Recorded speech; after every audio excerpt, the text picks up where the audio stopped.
আসসালামু আলাইকুম। আজ আপনাদের সাথে শেয়ার করব একটি সচেতনতামূলক পোস্ট, যেটা আমার বাসায় ঘটে যাওয়া আজকের একটি ঘটনা। আমাদের দেশে এখন ঘরে ঘরেই গ্যাসের চুলা।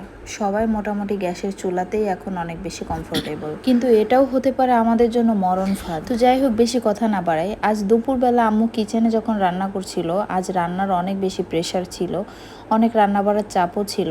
তো হঠাৎ করেই রান্নার মাঝে বড় আপু কিচেনে যায়, যাওয়ার পরে দেখে যে হঠাৎ কেমন যেন বৃষ্টির মতো কিছু একটা গায়ে পড়ছে, ছিটছে, মানে তেল ছেটার মতো কেমন যেন ফটফট করে সব কি যেন একটা ছেটাছেটি আর কি। তো আপু প্রথম পর্যায়ে বুঝতে পারে নাই যে কী ব্যাপার, কী ছিটে এভাবে। তারপরে অনেক ভালো করে লক্ষ্য করে দেখে কাচের গুঁড়া গায়ে ছিটছে, পড়ছে। তো ওই মুহূর্তে আসলে অনেক বেশি শুকরিয়া না করলেই নয়, আল্লাহর কাছে অনেক বেশি শুকরিয়া যে অনেক বড় বড় ধরনের দুর্ঘটনা হতে পারতো, কিন্তু খুব অল্পতেই আসলে আল্লাহ রক্ষা করছেন। তো ওই সময়ে বড় আপু কিছু চিন্তা না করেই গ্যাসটা অফ করে সিলিন্ডারে সব কিছু অফ করে কিচেন থেকে বের হয়ে চলে আসে।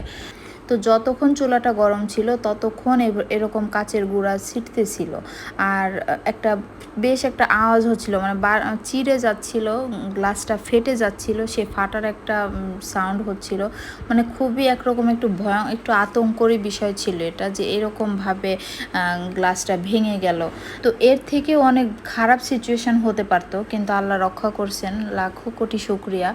তো এজন্যই ভিডিওটা পোস্ট করা, যে আপনারা অনেক বেশি সতর্ক হবেন এই বিষয়ে, বিশেষ করে গ্যাসের চুলা বিষয়ে।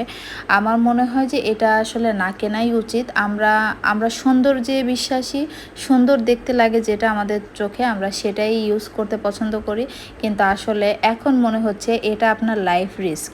গ্যাসের চুলা, গ্যাস সিলিন্ডার, এগুলা তো আমার সবার জন্য আসলে রিস্ক। তারপরে এই হিটে গ্লাসটা যখন তখন ফেটে যেতে পারে, মর্মান্তিক দুর্ঘটনা হতে পারে। সো এটা থেকে আপনারা এখন থেকে একটু বিরত থাকার চেষ্টা করবেন। যত দামি ব্র্যান্ডই হোক আর যত দামি হিট প্রোটেক্টিভ গ্লাসই হোক না কেন, আসলে হিটের কাছে এগুলা কিছুই না। তো যাই হোক, ভালো থাকবেন, সুস্থ থাকবেন। ভিডিওটা একটা শেয়ার দিয়ে অন্যকে দেখার সুযোগ করে দিবেন, তাহলে হয়তো অনেকেই সচেতন হতে পারবে। আর নিজেদের স্বার্থেই এই গ্লাসের চুলা থেকে বিরত থাকুন। তো ভালো থাকবেন। Thanks for watching. আল্লাহ হাফেজ। বাই।